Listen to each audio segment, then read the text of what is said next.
찬송가 535장 찬송하겠습니다. 535장입니다.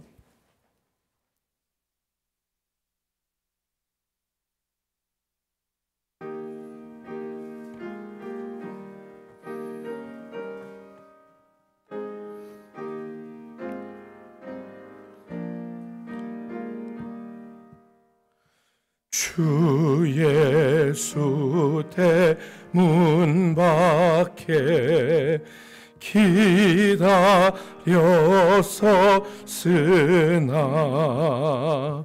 단단히 잠가 두니 못 들어오시네. 나 주를 믿노라고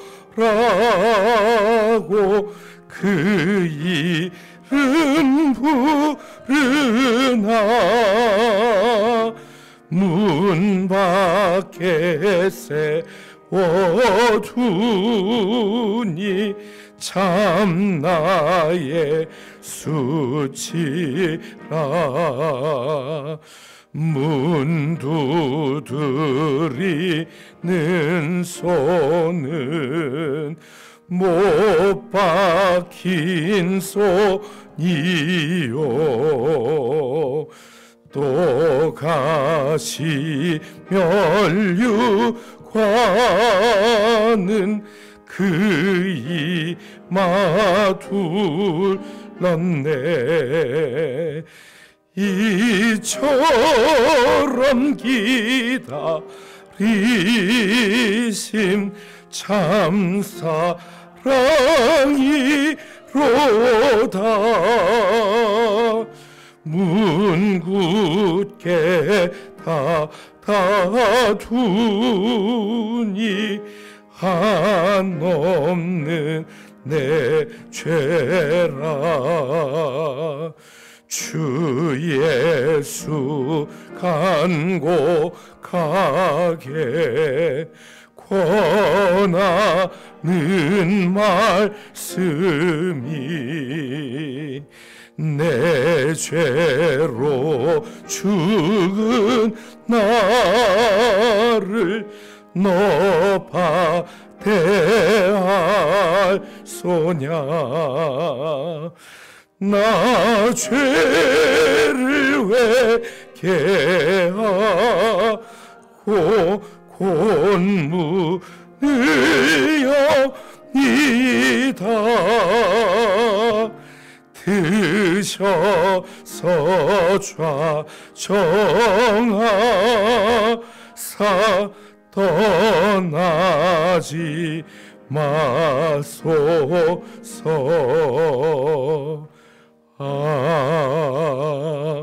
아멘.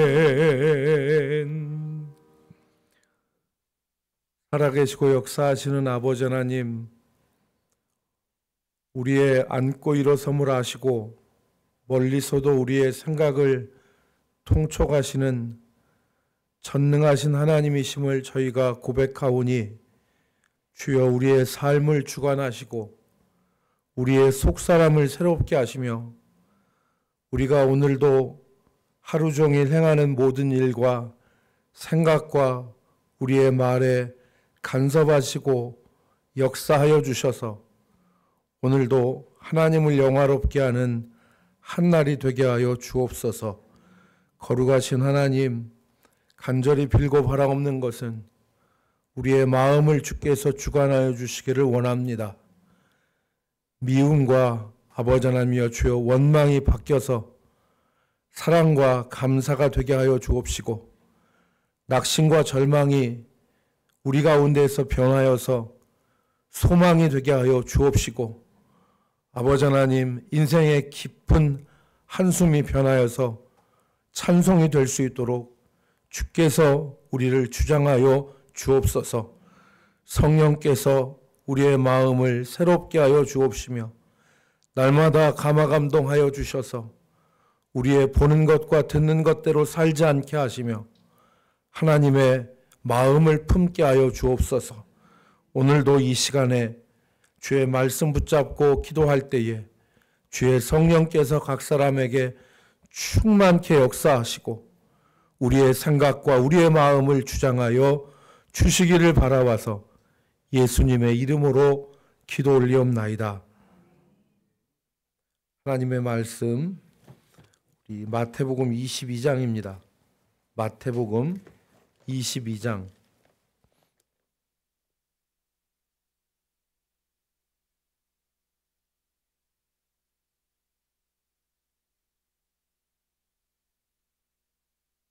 1절로 46절 같이 읽겠습니다. 예수께서 다시 비유로 대답하여 이르시되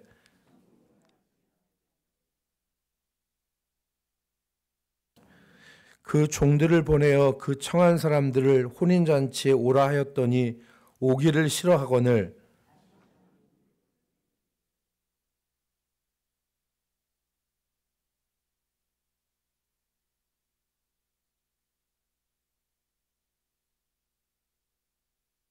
그들이 돌아보지도 않고 한 사람은 자기 밭으로 한 사람은 자기 사업하러 가고 임금이 노하여 군대를 보내어 그 살인한 자들을 진멸하고 그 동네를 불사르고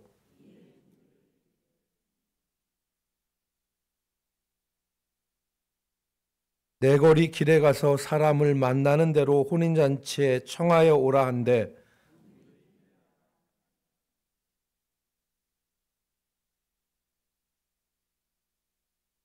임금이 손님들을 보러 들어올새 거기서 예복을 입지 않은 한 사람을 보고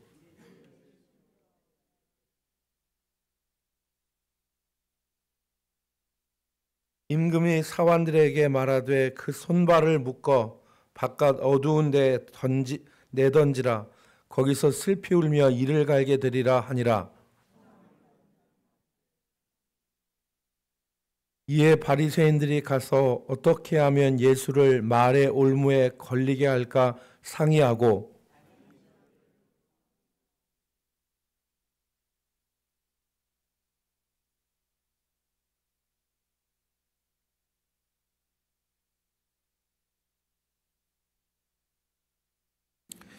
그러면 당신의 생각에는 어떠한지 우리에게 이르소서. 가이사에게 세금을 바치는 것이 옳으니까 옳지 아니하니까 하니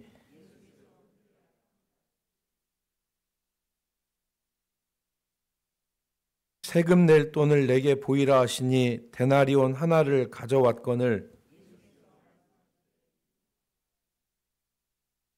이르되 가이사의 것이니이다. 이에 이르시되 그런즉 가이사의 것은 가이사에게 하나님의 것은 하나님께 바치라 하시니 부활이 없다 하는 사두개인들이 그날에 예수께 와서 물어 이르되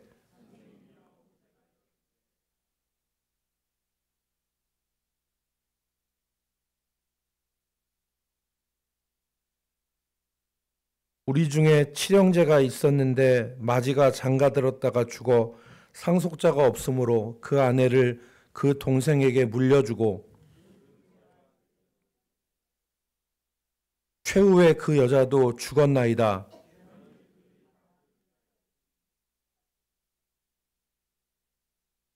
예수께서 대답하여 이르시되 너희가 성경도 하나님의 능력도 알지 못하는 고로 오해하였도다.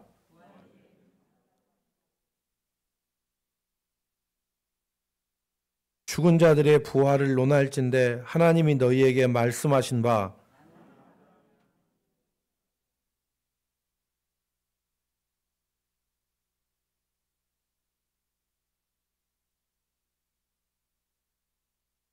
무리가 듣고 그의 가르치심에 놀라더라.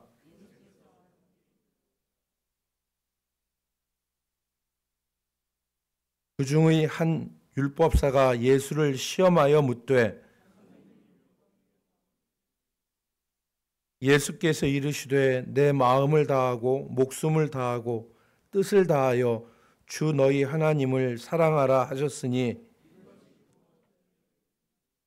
둘째도 그와 같으니 내 이웃을 내 자신같이 사랑하라 하셨으니 바리새인들이 모였을 때에 예수께서 그들에게 물으시되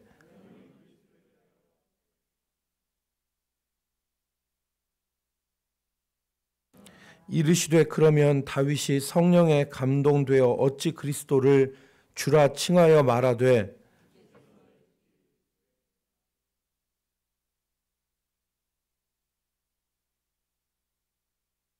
다윗이 그리스도를 주라 칭하였은즉 어찌 그의 자손이 되겠느냐 하시니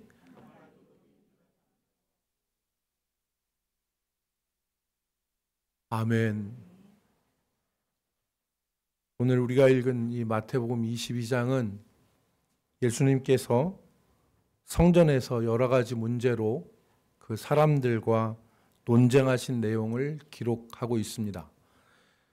세금의 문제, 또 부활의 문제, 그리고 계명에 대한 문제에 대해서 사람들은 예수님을 걸려 넘어지게 하려고 했습니다. 그러나 그들의 수고가 허사였다는 것을 우리가 알 수 있고 오히려 저들이 예수님의 가르치심에 놀랐다는 것을 우리가 오늘 이 22장에서 읽을 수 있습니다. 그 가운데 오늘 1절부터 14절까지는 혼인잔치의 비유입니다. 이 비유는 하나님의 나라를 반대하는 유대인들의 태도와 그들에 대한 하나님의 심판을 기록하고 있고 거기서 끝나는 것이 아니라 이 비유는 유대인들의 버림으로 말미암아서 하나님의 나라에 들어오게 된 교회에 대한 교훈의 말씀까지 기록하고 있습니다. 다시 말해서 이 혼인잔치의 비유는 두 가지를 말씀하고 있는데 첫 번째가 하나님 아버지의 초청을 거부한 유대인들의 심판, 두 번째는 그로 인하여 혼인잔치에 초대되어진 교회가 주의해야 할 점을 말씀하고 있는 것입니다. 오늘 이 비유를 통해서 우리의 믿음과 하나님의 나라에 대해서 교훈하는 것을 우리가 배울 수 있는데 이 비유를 살펴보고 우리가 기도하도록 하겠습니다. 먼저 우리가 살필 것은 이 비유의 내용인데 이 비유를 예수님께서 말씀하셨습니다. 그래서 2절 말씀에 보면 천국은 마치 자기 아들을 위하여 혼인잔치를 베푼 어떤 임금과 같다 그렇게 말씀하셨습니다. 그 종을 보내서 사람들을 청하여 잔치에 오라고 하였지만 그 청함을 받은 사람들은 거기에 오기를 싫어했습니다. 여기서 임금은 하나님 아버지를 가리키고 종들은 구약의 선지자들을 가리키고 초청한 사람들은 하나님께서 택하신 유대인들을 비유로 말씀하신 것입니다. 임금이 다른 종들을 보내지만 그 청한 사람들은 아무 관심도 없이 자기 밭으로 자기 사업하러 가고 다른 사람들은 그 임금의 종들을 잡아서 모욕하고 죽였다는 것이 기록되어 있죠. 6절 말씀에. 이것은 우리가 구약에서 보는 바와 같이 이스라엘이 주의 선지자들을 모욕하고 그리고 잡아 죽인 사건을 말씀하는 것입니다. 7절에 임금이 군대를 보내어 그 살인자들을 진멸하고 그 동네를 불사른다 한 것은 유대인들이 받을 심판에 대해서 말씀하는 것입니다. 마지막 때 우리가 로마서 우리가 9장, 10장, 11장 이 세 장에서 바울 사도가 유대인들이 앞으로 어떻게 될 것인가에 대해서 말씀을 했죠. 로마서 1장부터 로마서 끝장까지 중간에 9장, 10장, 11장에서 유대인들이 버림을 받지만 하나님께서 최후의 그들을 회개하고 돌아오게 하실 것이다. 그래서 유대인들이 돌아오게 됨, 그들이 회개하게 됨을 9장에서부터 11장까지 로마서에서 말씀을 해요. 그러나 이 복음의 시대에 유대인들은 이 복음에서 이 잔치와 같은 이 은혜를 누리지 못하죠. 그래서 그들이 유대인들이 돌아올 것이지만 복음의 시대에 유대인들이 이 복음의 역사에서 제외되는 것을 말씀을 하는 것입니다. 이제 비유는 임금이 그 종들에게 내거리 길로 가서 사람을 만나는 대로 불러오게 합니다. 악한 자나 선한 자를 만나는 대로 데려오니 혼인잔치에 손님이 가득했다는 것입니다. 이전 상황과는 정반대되는 것이죠. 손님이 없었어요. 그런데 이제 길거리로 가서 사람들을 다 데리고 오는 거예요. 만나는 사람마다. 그런데 10절 말씀을 보니까 그 만나는 사람이 악한 자나 선한 자나 구분하지 않고 다 데리고 왔다는 것입니다. 이 반전과 함께 독자, 이 복음서를 읽는 사람들을 당황하게 만드는 놀라움이 하나 발생하는데, 그것은 임금이 손님들을 보러 와서 그 중에 예복을 입지 않은 한 사람을 손발을 묶어서 바깥 어두운 데 가서 내던지는 것입니다. 여러분, 이건 놀라운 일이죠. 왜냐하면 이 비유에는 우리가 언뜻 읽으면 서로 맞지 않는 부분이 있습니다. 어떤 부분이냐면 데려올 때는 아무나 오라고 그랬어요. 조건이 없었습니다. 그런데 예복을 입지 않은 사람을 혼인잔치에서 끌어내서 바깥 어두운 곳에 내던지는 것은 엄격한 조건이라고 말할 수 있는 것입니다. 아무나 오라고 했으면 예복을 안 입었다고 내던지지 말아야 한다는 생각이 우리 가운데 들 수 있습니다. 그죠? 올 때는 다 오라고 그랬어요. 아무나 오라고 그랬습니다. 그런데 임금이 혼인잔치에 와서는 예복 입지 않은 사람을 손발을 묶어서 내던지잖아요. 여기에 우리는 하나님의 나라의 참 모습이 있다는 것을 우리가 발견할 수 있고, 그리고 예수님이 그 하나님 나라의 본질적 모습에 대해서 말씀하신 것입니다. 하나님은 악한 사람도 선한 사람도 하나님의 나라에 들어올 수 있도록 부르십니다. 그 혼인잔치라고 하는 영광스러운 자리, 기쁨의 자리에 누구라도 들어올 수 있게 하신 것입니다. 이것은 마치 우리를 있는 모습 그대로 주님이 부르신 것과 똑같습니다. 우리가 부족하여도 주님이 있는 모습 그대로 우리를 하나님의 나라에 들어오게 하신 것이죠. 그러나 우리가 부르심을 받은 그 이후에는 있는 모습 그대로 있어서는 안 된다는 것을 우리에게 말씀하시는 것입니다. 그것이 하나님의 나라입니다. 하나님은 죄인도 세리도 가늠한 여인도 하나님의 나라에 들어오게 하시죠. 그러나 그들이 여전히 죄인으로 가늠한 여인으로 살아가는 것을 기뻐하지 않으시고 가서 다시는 죄를 짓지 말라고 말씀하시는 것입니다. 이것이 바로 회개에 합당한 열매입니다. 그것이 바로 혼인잔치의 예복이라는 것을 우리가 알아야 됩니다. 부르심을 받았는데 회개에 합당한 열매가 없다면, 죄 가운데 그대로 살아간다면 그것은 진정한 부르심과 진정한 구원이 아니라는 것을 우리가 생각해 봐야 됩니다. 유대인들은 혼인잔치에서 예복을 본인이 준비하든지 참석하는 손님 그들이 아무리 바빠도 혼인잔치에 예복을 준비해서 가든지, 아니면 그 혼주가 예복을 준비해서 혼인잔치에 들어가게 했다고 합니다. 그러니까 이 예복을 입는 것은 그 경사스러운 일을 축하하는 것이고, 또 그 혼인잔치의 주인을 존중하는 행동이죠. 여러분, 우리가 그 상가에 갈 때 최소한 빨간색이나 노란색은 안 입잖아요. 왜냐하면 상가에 갔을 때는 애도하러 가는 것인데, 우리가 최소한 완전 검은, 전체 검은색의 어떤 그러한 옷을 입고 가는 것이 예의지만, 여의치 않으면 우리는 그와 비슷한 색의 옷을 입지만 최소한 장례식장에 빨간색이나 노란색 옷을 입고 가는 사람은 없어요. 그거는 슬픔에 대한 예의가 아니잖아요. 마찬가지로 이때 당시에 사람들은 혼인잔치에 예복을 자기가 준비해서 입든 아니면 혼주가 준비한 예복을 입든 그래서 그 예복을 입고 갔다는 거예요. 그런데 여기 예복을 입지 않은 사람은 전혀 그런 마음이나 준비가 되어 있지 않은 것입니다.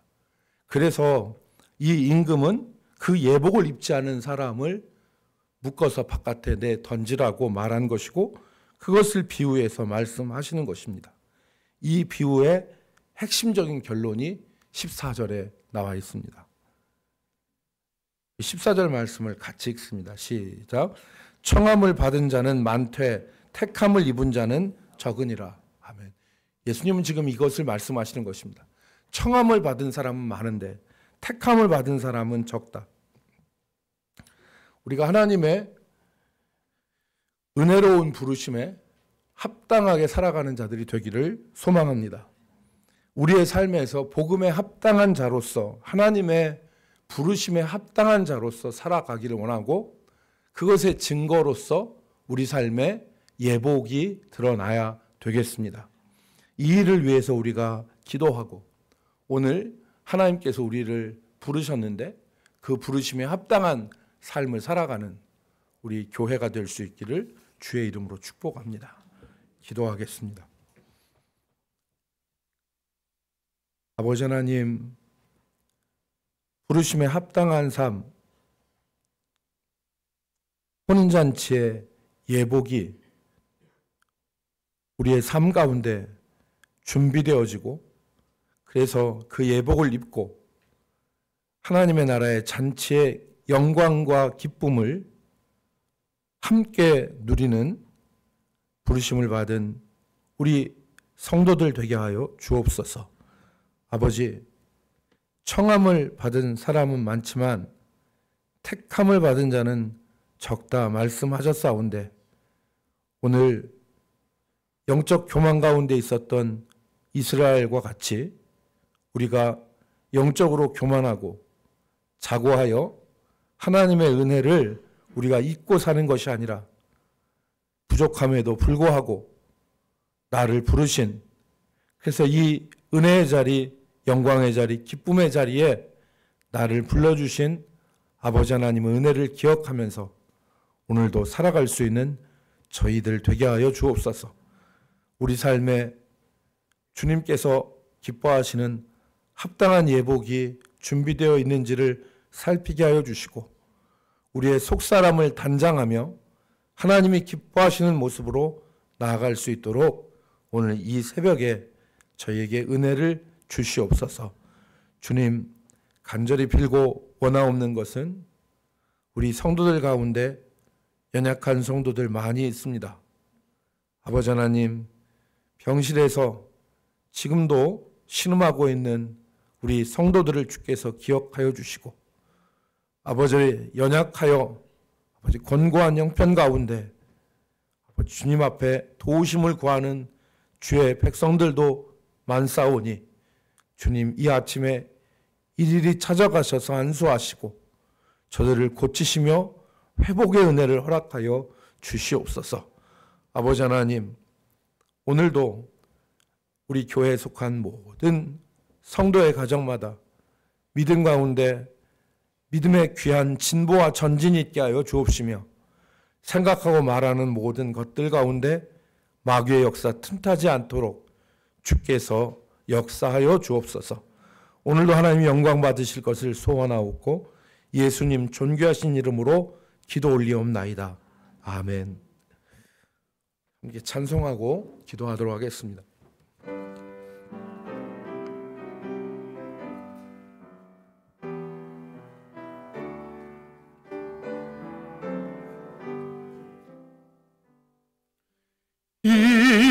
인내하신 구세주여 내가 비오니 죄이 돌아실 때에 날 부르소서매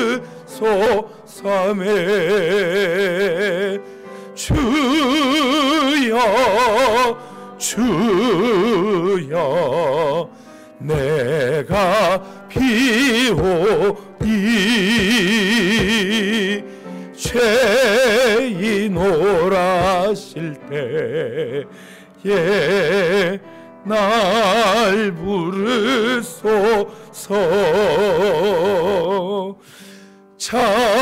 자비하신 보좌 앞에 굴어 엎드려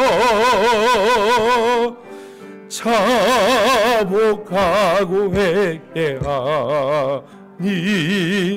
믿음 주소서. 주여 내가 비오니 죄인 오라실 때에 날 부르소서. 주의 성을 부릅시다. 주여